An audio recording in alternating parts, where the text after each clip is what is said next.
ഇസ്ലാമിൻ്റെ ഈ മതത്തിൻ്റെ സൗന്ദര്യം നമ്മളൊന്ന് പഠിച്ചു നോക്കിയേ. എന്തൊരു സൗന്ദര്യമുള്ള മതം നമ്മളെ മതം. അങ്ങനെ എല്ലാവരെയും ബഹുമാനിക്കാൻ പഠിപ്പിക്കണം. മൂത്തമ്മയെ, ഇളയമ്മയെ, മൂത്താപ്പയെ, മൂത്താപ്പ ഇളയപ്പ എന്നൊക്കെ പറഞ്ഞാൽ ഉപ്പാന്റെ ജ്യേഷ്ഠൻ അനുജന്മാർ, ഉപ്പാന്റെ പരിഗണന കൊടുക്കണം. ഉപ്പാന്റെ ജ്യേഷ്ഠനും അനുജനും, അതങ്ങനെയാണ് ഹദീസ്. ഉമ്മാന്റെ അനുജത്തിമാർ, ജ്യേഷ്ഠത്തിമാർ, ഇളയമ്മമാർ, മൂത്തമ്മമാർ, അവരെ ഉമ്മാനെ കാണുന്ന പോലെ കാണുന്ന ഹദീസ്. അൽ ഖാലത്തു ബിമൻസിലത്തിൽ ഉമ്മി. ഷാഫി ഫിഖിയിൽ ചർച്ചയുണ്ട് ആ വിഷയത്തിൽ. ഉമ്മാനെ ബുദ്ധിമുട്ടിക്കുന്ന അതേ കുറ്റം തന്നെ ഉണ്ടാവുമോ ഇളയമയെ മൂത്തമ്മയെ ബുദ്ധിമുട്ടിച്ചാൽ? ഉപ്പയെ ബുദ്ധിമുട്ടിച്ച അതേ കുറ്റവും ശിക്ഷയും തന്നെ ഉണ്ടാകുമോ ഇളയപ്പന്മാരെ മൂത്തമ്മമാരെ ബുദ്ധിമുട്ടിച്ചാൽ എന്നൊരു ചർച്ച തന്നെ ഉണ്ട് ഫുഖഹായിൻ്റെ ഇടയിൽ. സർക്കശി ഇമാമ അതേ കുറ്റം തന്നെ എന്ന് വിലയിരുത്തുന്ന മഹാന. ഇബ്നു ഹജർ തങ്ങൾക്കെതിരെ അഭിപ്രായമുണ്ട്, ശരിയാണ്. അങ്ങനെ ഒരു ചർച്ച ഗൗരവത്തിൽ വരണമെങ്കിൽ മൂത്താപ്പ, മൂത്തമ്മ, ഇളയമ്മ, ഇളയപ്പമാർക്കൊക്കെ എത്ര വലിയ പ്രാധാന്യം. അതാരാ പഠിപ്പിച്ചു കൊടുക്കേണ്ടത്? ഉപ്പയും ഉമ്മയെ പഠിപ്പിച്ചു കൊടുക്കേണ്ടത്. ഉപ്പയും ഉമ്മയും പഠിപ്പിച്ചു കൊടുക്കണം എന്നാ ഇതിൽ പറയണത്. ഉപ്പാന്റെ ബഹുമാനം ഉമ്മ പഠിപ്പിച്ചു കൊടുക്കണം. ഇത് ഉമ്മ പറയുന്നത് എന്താ? സഹിക്ക് മോനെ, ഉമ്മ 40 കൊല്ലമായിട്ട് സഹിക്കാണ്. എങ്ങനെയുണ്ട്? ഉപ്പ പഠിപ്പിച്ചു കൊടുക്കുന്ന എന്താടാ ടൂറിന് ഉമ്മ പോണ്ടെന്ന് പറയുന്ന ദുനിയാവിലും ഉപ്പ ഒരു തെറ്റേ ആകെ ചെയ്തിട്ടുള്ളൂ മോനെ. എന്തുപ്പ എൻ്റെ ഉമ്മാനെ കല്യാണം കഴിച്ചത് എന്ന് പറയലോട് കൂടി തീർന്നില്ലേ? കേസ് തീർന്നില്ലേ? ഇനി എങ്ങനെയോ ഈ കുട്ടികൾ നന്നാവുക? ഇളയമ്മാൻ്റെ അടുത്തും മൂത്തമ്മാൻ്റെ അടുത്തും കല്യാണമൊക്കെ കഴിഞ്ഞിട്ട് കുട്ടികൾ പോകുമ്പോൾ എന്തിനാ പോകുന്നത്? അല്ല, ഞാൻ ഭാര്യനെ കൂട്ടിയിട്ടൊന്ന് സന്തോഷത്തിന് പോകുന്നു. പോകുന്നതല്ലേ ശരി. അധികം അവിടെ ഇരിക്കുമൊന്നും വേണ്ട. കാരണം മൂത്തമ്മ ഇങ്ങനെ ഗീബത്തും നമീമത്തൊക്കെ പറയും. നല്ല മാസമൊക്കെ ആയിട്ട് വെറുതെ സമാൻ കളയണ്ട. മൂത്തമ്മക്ക് അങ്ങനെ ഒരു പ്രശ്നമുണ്ട്. ഗീബത്ത് എന്ന് പറയണത് മൂത്തമ്മക്ക് ഫിത്തനാണ്. ഈ ഉമ്മ ഇപ്പം മൂത്തമ്മാനെ കുറിച്ചിട്ട് എന്താ പറയുന്നത്? ദലായിൽ ഖൈറാത്ത എത്തപ്പ പറയണത് എന്താ? ഗീബത്തല്ലേ. പിന്നെ വലിയ കെട്ടൊന്നും വാങ്ങണ്ട. കിരൺ 10 1 കിലോ നേന്ത്രപ്പഴം വാങ്ങിയാൽ നേന്ത്രപ്പഴം ഇങ്ങനെ നിൽക്കും, 10 ഇങ്ങനെ നിൽക്കും, ഒരു പാക്കറ്റ് നിറച്ചു ആവും, 100 രൂപയ്ക്ക് ഒതുങ്ങും ചെയ്യും. ഇങ്ങോട്ട് വാങ്ങി പോയിക്കാളും. എങ്ങനെയുണ്ട് ഈ ഉമ്മാൻ്റെ കഥ? ഇങ്ങനെയാ കുട്ടികൾക്ക് പഠിപ്പിച്ചു കൊടുക്കേണ്ടത്. ഇനി അടുത്തത്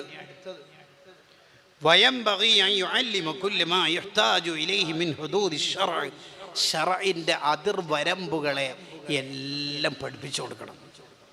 ഹറാമ് തിന്നാത്ത ജീവിതം, മോഷണത്തിൻ്റെ ഗൗരവം, ആരെയും വഞ്ചിക്കരുത്, കളവ് പറയരുത്. എത്ര ചെറിയ കാര്യത്തിലെ കളവാണെങ്കിലും കളവാണ് എന്ന് നമ്മൾ കണ്ടാൽ, അത് നമുക്ക് മനസ്സിലായാൽ അതിൻ്റെ ഗൗരവം പഠിപ്പിച്ചു കൊടുക്കണം.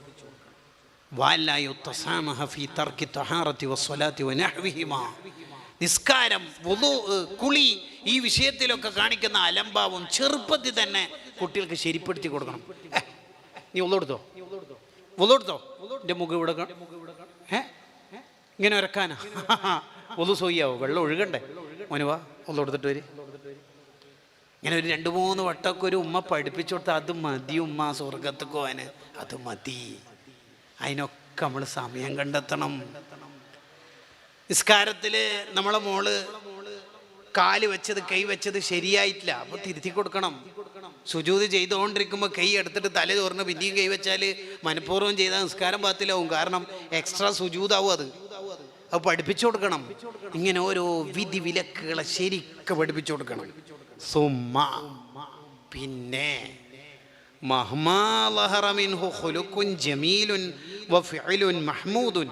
നല്ല കാര്യം നമ്മളുടെ മക്കളിൽ കണ്ടാൽ എന്ന് പറഞ്ഞാൽ she has got first A+ grade.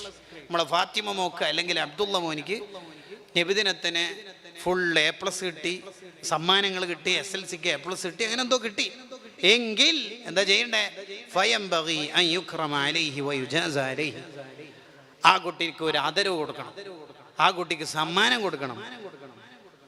മിമ്മ യുഫ്രഹു ബിഹി. ആ കുട്ടിക്ക് സന്തോഷമാണ്. സമ്മാനം എന്ന് പറഞ്ഞാൽ 5 രൂപേൻ്റെ മിൽക്കി ബാർ കൊടുക്കണം എന്നല്ല പറയുന്നതിൻ്റെ അർത്ഥം. ആ കുട്ടിക്കും തോന്നണം ഇതൊരു സമ്മാനമാണ്. ആ കുട്ടിക്കും തോന്നണം ഇതൊരു സമ്മാനമാണ്. വയുംദഹു ബിഹി ബൈനന്നാസ്.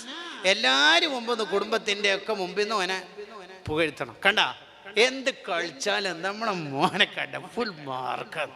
അപ്പോൾ ആ കുട്ടിക്ക് എന്തോ ഒരു സന്തോഷമായിരിക്കും, ഒരു പോസിറ്റീവായ ഒരു തോട്ട് ആ കുട്ടിക്ക് കിട്ടും. ഒരു പോസിറ്റീവ് സ്ട്രോക്ക് കിട്ടുമ്പോൾ ആ കുട്ടി മോട്ടിവേറ്റഡ് ആവും. അൽഹംദുലില്ലാഹ്. ഇനി ഫൈൻ ഖാലഫ ദാലിക ഫീ ബഅദിൽ അഹ്വാലി മറത്തൻ വാഹിദ, എന്തോ ഒരു അബദ്ധം ഒരു വട്ടം സംഭവിച്ചു, ഒറ്റ വട്ടം. എന്നാൽ അത് കണ്ടിട്ടില്ല എന്ന് നടിച്ചാൽ മതി. ഒരു 5 രൂപ നഷ്ടപ്പെട്ടു, അപ്പോൾ അവൻ എന്തോ മിഠായി വാങ്ങിയിട്ടുണ്ട് നമുക്കറിയാം, അത് വലിയ സംഭവമാക്കിയിട്ട് നോട്ടീസ് ഒട്ടിക്കൊന്നും ചെയ്യരുത്. അത് സദർ ഉസ്താദിനോട് പറഞ്ഞിട്ട് പാട്ടാക്കരുത്, നാട്ടുകാരെ മൊത്തം അറിയിക്കരുത്. കുട്ടിയാണ്. ഇനി വലായുദ്ഹിറു ലഹു അന്നഹു ഇത്തല അലൈഹി ഞാൻ പറഞ്ഞതിൻ്റെ അറബി ഇട്ടുണ്ട് കേട്ടോ. ലാ സിയമാ ഇദാ ബാലഗ സബിയു ഫീ ഇഖ്ഫാഇഹി, ആ കുട്ടി തന്നെ അത് ചെയ്തത് വലിയ അബദ്ധമായിട്ട് ആ കുട്ടിക്ക് തോന്നി. ആ കുട്ടി തന്നെ ആരും അറിയരുത് എന്ന് വിചാരിച്ചിട്ട് നമ്മൾ പിന്നെ പാട്ടാക്കാൻ പാടില്ല. ഫഇന്ന ഇൽഹാറ ദാലിക റുബ്ബമാ യുഫീദു ജസാറതൻ, നമ്മളത് പരസ്യമാക്കിയാൽ കുട്ടിക്ക് വാശി കൂടാൻ സാധ്യതയുണ്ട്, കുട്ടി ഒരു മരക്കഷ്ണാവാൻ സാധ്യതയുണ്ട്. ചിലപ്പോൾ അങ്ങനെ ഉണ്ട്.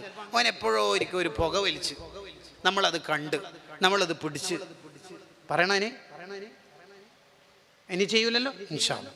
ഇനി പിന്നെ ചെയ്യാൻ പാടില്ല, പറയാൻ പാടില്ല. പിന്നെ ഉസ്താദ്മാരൊക്കെ വീട്ടിൽ മൗലിദ് വന്നപ്പോൾ നമ്മൾ ഫൈസലേ മറ്റേത് പറയണ ഏതുപ്പാ എങ്ങനെ ഉണ്ടാവും? ആ കുട്ടിക്ക് ഉപ്പാനോടുള്ള ബഹുമാനം മൊത്തം വീട്ടിന് തകരും. ആ കുട്ടി ഇനി ഞാൻ കാണിച്ചു തരാം, നിങ്ങൾ ആരോട് പറഞ്ഞു എന്നുള്ള മറ്റേ സംഭവം ആ കുട്ടിക്ക് ഉണ്ടാവും. നമ്മളായിട്ട് കുട്ടികളിൽ വാശി ഉണ്ടാവരുത്. ഇനി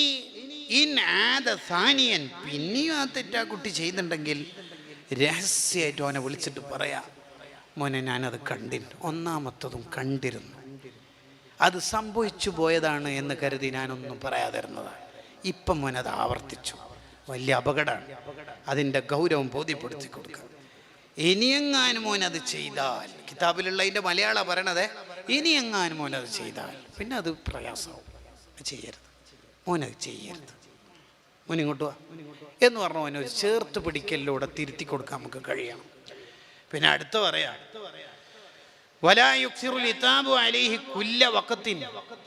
നിരന്തരം കുറ്റപ്പെടുത്തുന്ന സ്വഭാവം നമ്മളെ വീട്ടിലുണ്ടാവരുത്. അത് കുട്ടിയൊക്കെ ചാടച്ചു പോകും. വീട്ടിൽ ചില ആൾക്കാരുടെ വീട് അങ്ങനെയാണ്, എല്ലാ ദിവസവും കുട്ടികൾ കേൾക്കുന്ന തന്നെ ചൂടാവല്.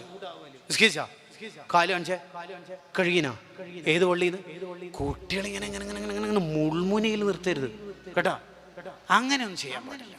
നിരന്തരം പറയുമ്പോൾ ആ കുട്ടിക്ക് എന്താ പറയാ,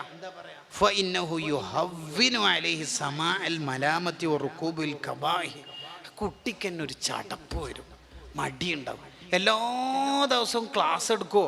നിങ്ങളെ ക്ലാസ് നല്ല രസമുണ്ട് എന്ന് പറഞ്ഞപ്പോൾ അബ്ദുല്ലാഹിന് മസൂദ് എന്ന് പറഞ്ഞല്ലോ, ഓവറാക്കണ്ട, ആഴ്ചക്കുള്ള ക്ലാസ് തന്നെ നടന്നു പോയിക്കോട്ടെ. അതാണ് അതിൻ്റെ ഒരു ശരി, അതാണ് അതിൻ്റെ ഒരു ശരി. ഇനി തെറ്റാവർത്തിച്ചാൽ അതിന് യോജിച്ച രീതിയിൽ ആ കുട്ടിയെ നന്നായി അദബുകൾ പഠിപ്പിക്കുകയാണ് വേണ്ടത്. ഞാൻ എൻ്റെ സംസാരം അവസാനിപ്പിക്കുന്നു. വിഷയം തീർന്നിട്ടല്ല, സമയം പൂർത്തിയായി. 10:40 ട്രെയിനാണ് റിട്ടേൺ ടിക്കറ്റ് എടുത്തേക്കണത്. അള്ളാഹു നമ്മുടെ മജ്ലിസ് സ്വീകരിക്കുമാറാവട്ടെ. ഹുസ്നു തനബ്ബുഹ് ലിമാ വറദ ഫി തശബ്ബുഹ് എന്ന കിതാബിൽ കാണാം, നമ്മുടെ കുട്ടികൾ നമ്മൾ പഠിപ്പിച്ചതിന് വിരുദ്ധമായി എന്തെങ്കിലും ജീവിതത്തിൽ അവരുടെ ഭാഗത്തുനിന്ന് വന്നാൽ, ഒന്നുകിൽ മുടി നീട്ടി വളർത്തിയതാവും, അല്ലെങ്കിൽ നേരത്തെ ഉറങ്ങാൻ പറഞ്ഞ് നേരത്തെ ഉറങ്ങണില്ല, നേരത്തെ വരുന്നില്ല, അതിൻ്റെ പേരിൽ കുട്ടിയെ ശപിക്കരുത്. നീ നന്നാവില്ല എന്നൊന്നും പറയരുത്, നമുക്ക് തന്നെയാണ് അതിൻ്റെ നഷ്ടം ഉണ്ടാവുക. ശാപവാക്കൊന്നും പറയാൻ പാടില്ല. മറിച്ച് ആ കുട്ടി നന്നാവണം എന്ന വിചാരത്തിൽ നമ്മൾ ആ കുട്ടിയുടെ നന്മയ്ക്ക് വേണ്ടി നമ്മൾ ദ്വാരക്കണം. ആ കുട്ടി നന്നാവാൻ വേണ്ടി നമ്മൾ ദ്വാരക്കണം എന്ന് മാത്രമല്ല, ആ കുട്ടി നന്നാവുമെന്ന പ്രതീക്ഷ നമ്മളെ മനസ്സിലുണ്ടാവുകയും വേണം. സൂഫിയായ ഒരാളുടെ മകനെ കുറിച്ച് നാട്ടിലുള്ള കുറച്ച് ആൾക്കാർ പരാതി പറഞ്ഞു, നിങ്ങളെ മോന് ലഹരി ഉപയോഗിക്കുന്നുണ്ട്, പുതിയ കാലത്ത് അങ്ങനെയാണല്ലോ കേൾക്കുക, കള്ളു കുടിക്കുന്നുണ്ട് എന്ന് അർത്ഥം. ആ സൂഫിയായ വാപ്പ പറഞ്ഞു, എൻ്റെ മോനോ ഒരു ചാൻസും ഇല്ലല്ലോ, നിങ്ങൾക്ക് നമ്മളവിടെ കുടുംബത്തിനോട് വല്ല അസൂയ ഉണ്ടെങ്കിൽ അങ്ങനെ പറഞ്ഞാൽ മതി, എൻ്റെ മോൻ അങ്ങനെ കുടിക്കാൻ സാധ്യതയില്ല. നാട്ടിലുള്ള ഗുണകാംക്ഷികളായ ആ ചെറുപ്പക്കാർ പറഞ്ഞു, നമുക്ക് നിങ്ങളുടെ അസൂയ, നിങ്ങളെ മോനൊന്ന് നന്നായിക്കോട്ടെ, കുറച്ചുകൂടി കെയർ ഉണ്ടാവട്ടെ, അഥവാ ശ്രദ്ധ ഉണ്ടാവട്ടെ എന്ന അർത്ഥത്തിൽ പറഞ്ഞതാണ് എന്ന് പറഞ്ഞാൽ അവർ തിരിച്ചു പോന്നു.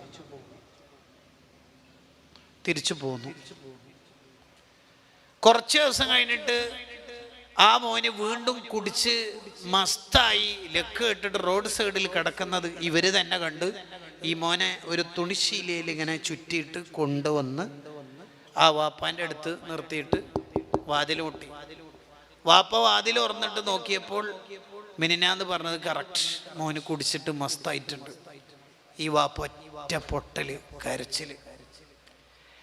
അന്ന് രാത്രി മുഴുസമയം എന്ന് തന്നെ പറയാം, അത്രയും നേരം പൊട്ടി പൊട്ടി കരഞ്ഞിട്ട് അള്ളാഹിനോട് ഈ വാപ്പ പറഞ്ഞത് എന്താ പറയുക, ഞാൻ എൻ്റെ മോനെ ഇങ്ങനെയല്ലല്ലോ വളർത്തിയത് റബ്ബേ, എത്ര കഷ്ടപ്പെട്ടിട്ടാണ് ഈ മോനെ തർബിയത്ത് നടത്തിയത്. എൻ്റെ ജീവിതത്തിൽ ഈ അബദ്ധമില്ല, ഈ അബദ്ധം എന്നല്ല, ഒരബദ്ധവും വരാതിരിക്കാൻ ഞാൻ എത്ര ശ്രദ്ധിച്ചിട്ടുണ്ട്. എൻ്റെ മോനെ ഞാൻ വളർത്തിയോണ്ട് മാത്രം അങ്ങോട്ട് നന്നാവില്ല എന്ന് എനിക്ക് ബോധ്യപ്പെട്ടു. നീ എൻ്റെ മോനെ ഏറ്റെടുക്കണേ, നന്നാക്കി തരണേ എന്ന് പറഞ്ഞാൽ ലഹരി തലക്ക് പിടിച്ച ഒരു മോനെ മുമ്പിൽ വെച്ചിട്ട് അള്ളാഹിനോട് അത്തഫ്വീലു ഇലല്ലാഹ്, നീ തന്നെ എൻ്റെ മോനെ ഏറ്റെടുക്കണം എന്നാ ഈ പറഞ്ഞതിൻ്റെ അർത്ഥം ചുരുക്കം. പിറ്റേന്ന് രാവിലെ മുതൽ ഈ മോൻ ശുദ്ധിയായി, പിന്നെ മരണം വരെ ഒരു തുള്ളി കള്ളുടിച്ചിട്ടില്ല ഈ മോന്. അതിൻ്റെ കാരണം ഏൽപ്പിക്കേണ്ടടുത്ത് ഏൽപ്പിച്ചു എന്നുള്ളതാണ്. ഇതാണ് ഇതിൻ്റെയൊക്കെ അടിസ്ഥാന തിയറി എന്ന് പറയുന്നത്. നമ്മൾ അള്ളാഹിനോട് ആത്മാർത്ഥമായിട്ട് പറയാം, ഉപ്പയും ഉമ്മയും പ്രത്യേകിച്ച് പറയാം, അള്ളാഹ് ഈ കാലം ഇങ്ങനെ വർത്താനം ഓരോ ദിവസമൊക്കെ കേൾക്കുന്നുണ്ട്, പേടിയാവുന്നു. എവിടെയാണ് എൻ്റെ മോളെ പറഞ്ഞേക്കേണ്ടത് എനിക്കറിയില്ല, പേടിയാവുന്നു ഈ കാലത്ത് മക്കൾ. എൻ്റെ മോനെ, എൻ്റെ മോളെ, അത് ആത്മാർത്ഥമായിട്ട് അള്ളാഹിനോട് പറയാം. അതാണ് വേണ്ടത്. ഇമാം ഷെഹറാനി റളിയല്ലാഹുവിൻ്റെ മോനെ, അബ്ദുറഹ്മാൻ എന്ന മോനെ ഷെഹറാനി ഇമാം അങ്ങനെ പറയുന്നുണ്ട്, എൻ്റെ മോന് കിതാബ് ഓതാൻ പറഞ്ഞയച്ചിട്ട് പഠിക്കാൻ വെച്ചിട്ട് ഓനൊരു ലെവലിലേക്ക് എത്തുന്നില്ല, നീ തന്നെ ഏറ്റെടുക്കണേ റബ്ബേ എന്ന് ഷെഹറാനി ഇമാം സ്വന്തം അനുഭവം കിതാബിൽ പറയുന്നുണ്ട്. നേരത്തെ പറഞ്ഞ ചരിത്രം ഷെഹറാനി ഇമാം തന്നെയാണ് തൻ്റെ ഹാദിൽ ഹായിരീൻ ഇലാ റുസൂമി അഖ്ലാഖിൽ ആരിഫീൻ എന്ന കിതാബിൽ എഴുതി വെക്കണം. അള്ളാഹുവിനെ ഏൽപ്പിക്കുക, അതാണ് എല്ലാത്തിൻ്റെയും മീതെയുള്ള പരിഹാരം. അള്ളാഹു നമ്മുടെ മക്കളെ സ്വാലിഹീങ്ങളാക്കട്ടെ, നമ്മുടെ ജീവിതത്തിൽ അള്ളാഹു ബർക്കത്ത് ചെയ്യുമാറാവട്ടെ. വാഖിറു ദഅ്വാനാ അൽഹംദുലില്ലാഹി റബ്ബിൽ ആലമീൻ.